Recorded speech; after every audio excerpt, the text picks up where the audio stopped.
এই প্রথমবার নিজের হাতে তত্ত্ব সাজালাম। আর শুধু আমি একা নই, আমরা একসাথে অনেকজন ছিলাম, সবাই মিলে মজা করতে করতে তত্ত্ব সাজিয়েছি। আর কালকের একটা ভিডিও আজকে আমি তোমাদের সাথে শেয়ার করছি। আগে থেকে যেহেতু কোনো প্ল্যান ছিল না, সেই কারণে আমাদের বেশি কিছু করা একদমই হয়নি। একদম নর্মাল প্রসেসের মধ্যেই সব কিছুটা সিম্পল অ্যান্ড সাটেলের মধ্যেই খুব সুন্দরভাবে করা হয়েছে। কালকে বিয়ে বাড়ি আর আজকে রাত 12টার সময় এখন তত্ত্ব সাজানো চলছে। এখানে আমি মাছ করেছি আর এই মাছের চোখ আঁকছি, সবাই মিলে এখন রাত্রিবেলা তত্ত্ব সাজাচ্ছি, হয়ে গেলে কালকে তত্ত্ব যাবে।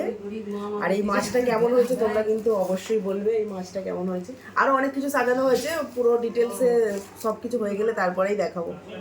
এখানে একটা মাছ বানানো হয়েছে, মাছটা বানিয়েছি, কেমন হয়েছে জানাবে। এখানে নৌকো, এই দুটোই বানানো হয়েছে, বাদবাকি সবগুলো প্লেন আছে। পুরো সব তত্ত্ব সাজানো কমপ্লিট। এখানে টোটাল পুরোপুরি সব তত্ত্ব আছে। এই যে এখানে আমি আর পুরোপুরিভাবে দেখাচ্ছি না, এখানে সবজি আছে, আদার্স এটা হচ্ছে সূচিপত্র, পুরো সব টোটাল এখানে আছে। আর আমরা এই যে সবাই মিলে তত্ত্ব সাজিয়েছি এখানে। আর এই যে এখানে একজন আছে। তো অনেক রাত হয়ে গেছে, চলো আমরা বাড়ি, টাটা, বাই বাই।